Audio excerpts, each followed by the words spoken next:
I want to emphasize that simulation does not have a kind of oppressiveness innate within it. That is where hyperreality comes in. And then, welcome to the desert of the real.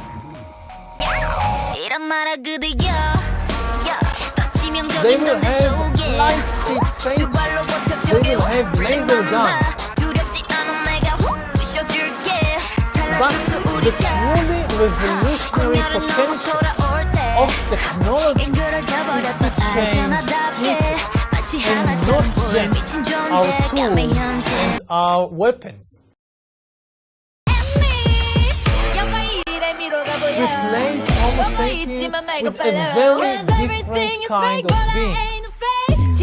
There it is, the medium. Right? Everything in support of the proliferation of images in some form or other. How can't necessarily just be reduced to the television, to the computer, where the medium is the message no longer holds, because everything has become the medium in a sort of dilution. It has sort of disappeared.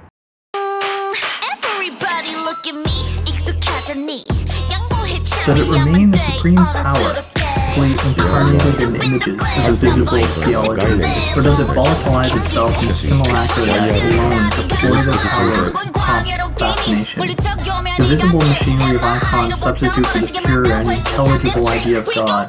This is precisely what was feared by iconoclasts.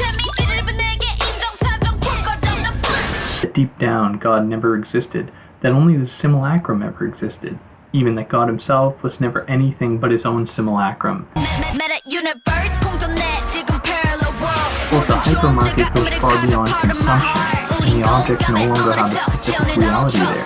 What is primary is their serial, circular, spectacular arrangement and organization. The future model of social relations. So it's in that way that he continues that the form hypermarket can help us understand what is meant by the end of modernity.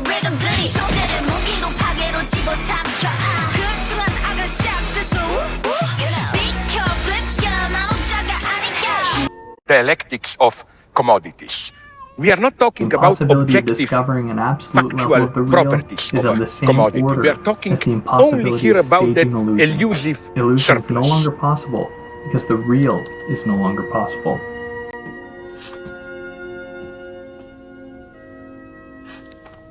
Kinder Surprise Egg. Enjoyment becomes a kind of a weird, perverted duty. The excess is with us forever. So, let's have a drink of Coke.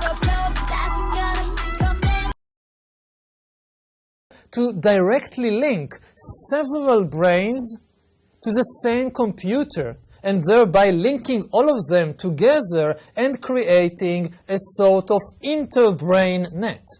For example, retrieve the memories of somebody else. Not to imagine how this person must have felt, but to directly remember the memories of somebody else as if they were his own.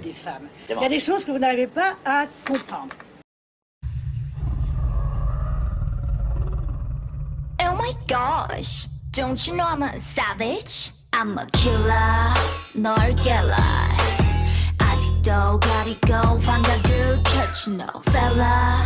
We holla. 두렵지 않아 no The philosopher Edmund Husserl put it like this: this world is not there for me as a mere world of facts and affairs, but with the same immediacy as a world of values, a world of goods, a practical world.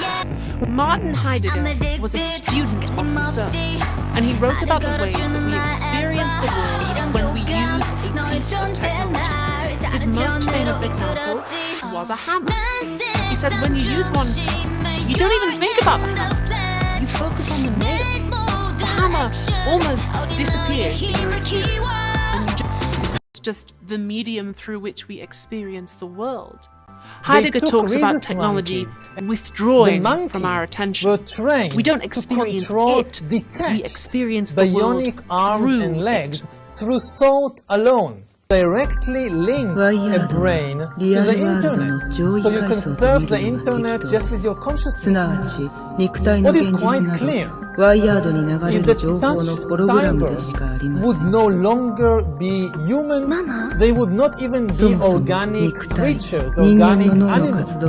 They would be something completely different from us and from any other animal.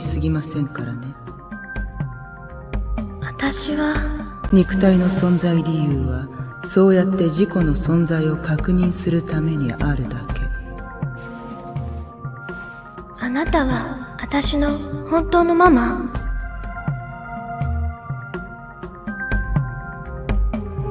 ねえ。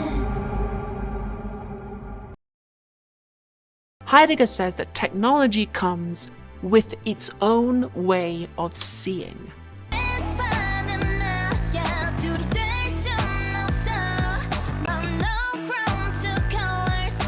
These future beings are going to be godlike. What really awaits us in the future is the singularity. Now, what is the singularity? The singularity is a point in which our world of meaning collapses completely. A point when everything we know about ourselves and about the world, all our hopes and fears and so forth, our very identity, they will all become irrelevant. Where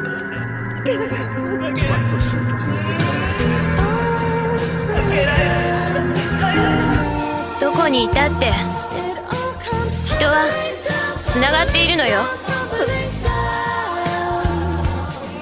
It all returns to